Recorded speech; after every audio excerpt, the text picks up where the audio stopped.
MOBAs and I are a bit odd. I tried playing Smite a few years back and didn't really feel it, nor did I like Arena of Valor that much. And then Pokemon made one. About a year ago, Pokemon Unite released for the Switch, and I played the tutorial and was still a bit on the fence.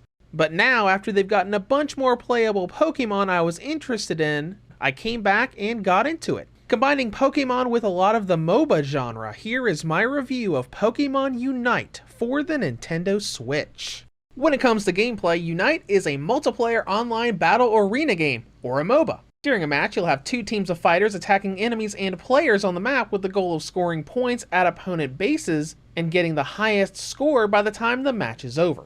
Now, the first thing to note is that Pokemon Unite is a year old. In that year, a lot of content was added from playable Pokemon to a mobile iOS and Android version. The good news is that the mobile and Switch versions feature cross-platform play, so everyone can play together. Now, the downside, the premium currency known as Aeos gems are tied to the platform they're bought on, kind of like what Yu-Gi-Oh! Master Duel did. I can have 60 gems I bought on Switch, but upon booting it up on mobile, those gems are not there. Though despite the online nature, there is an offline mode you can play on the go, letting you practice with the AI as well as choosing any playable characters in case you wish to try them out before buying them. Speaking of, the basics of the game is that you've got a custom character and can acquire a Unite license to be able to play as different Pokemon in the game. As of the first anniversary update that happened last week, there are about 36 total Pokemon across pretty much all generations. Charizard, Pikachu, Espeon, Lucario, Decidueye, the list goes on.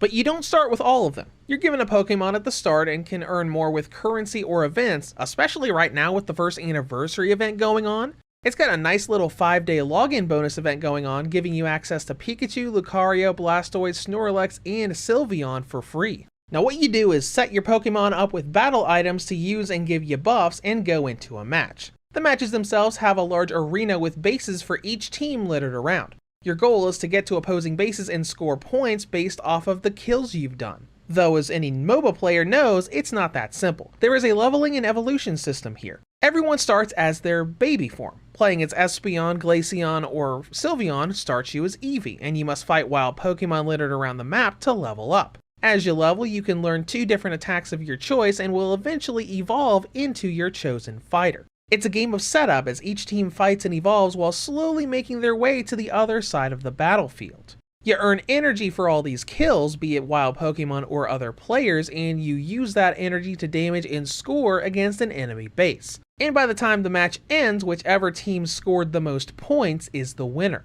While this system isn't as in-depth as other MOBAs that have longer matches and match-based shops, you do have some nice depth here, with the ability to choose different moves as you level up, something that most MOBAs don't allow for their characters. You've got event Pokemon showing up on the field to help you take out enemy bases like Rotom or the legendary Zapdos. You've got a lane strategy system where you can set up for certain characters to go to certain lanes and have coverage for your support characters. And when you get to individual Pokemon, it is like other MOBA games or hero shooters or pretty much any game that has different play styles for their characters. Espeon is a bit of a glass cannon, while Snorlax is more of a tank with area of effect moves. And even the moves you decide to learn when you're leveling up can change for a single Pokemon. With Espeon, get Psybeam if you want to do quick damage in a line, or Future Sight if you're okay with an AoE skill that'll hit a few seconds after you trigger it. Though it is weird that with all of the Pokemon flavor here, type weaknesses did not get implemented. Everything is neutral to everything. But overall, I kinda like it. It's chaotic and fun when you're directing attacks around in a large group of players. Though if I had to nitpick one thing about the game, it's the lock-on mechanic for basic attacks. When you have different targets around, the game will often rapidly change who it lets you attack. Skills can be directed with the analog sticks, but basic attacks can't, and you'll sometimes be attacking a Rotom for the event and suddenly start attacking a player from the opposite direction. Now when the match is over, you're scored and gain points towards your trainer level, letting you unlock extra items and features for the game, along with some other rewards. And unlocking rewards is a massive part of this game. Especially right now with the anniversary event, this is a game where you will constantly be unlocking new things. You've got login bonuses, event login bonuses, daily challenges for currency, event challenges, event daily challenges, the optional battle pass, and the list goes on. It's really absurd with how much you'll constantly be unlocking rewards right now. and those rewards can be used in different ways.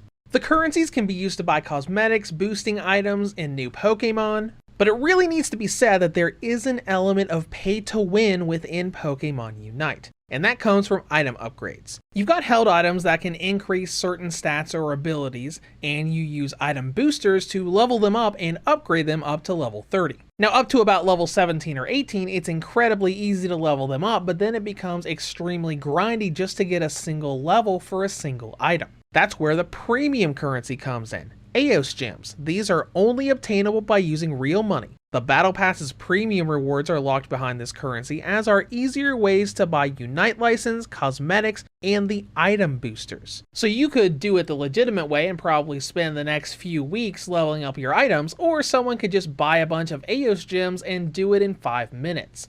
And that goes for purchasing new Pokemon as well. I was able to easily just use my first 4 days of daily challenge coins to be able to buy Espeon and Gardevoir, but it's going to be pretty long to buy anything else unless I chuck a ton of money into Aeos gems.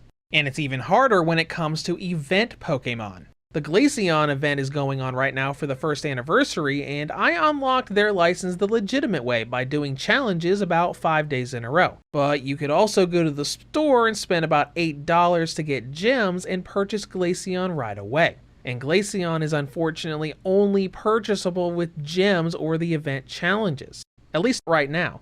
Now as all of this comes together, with content and length, it's a free-to-play game and there are a good few types of game modes you can go through.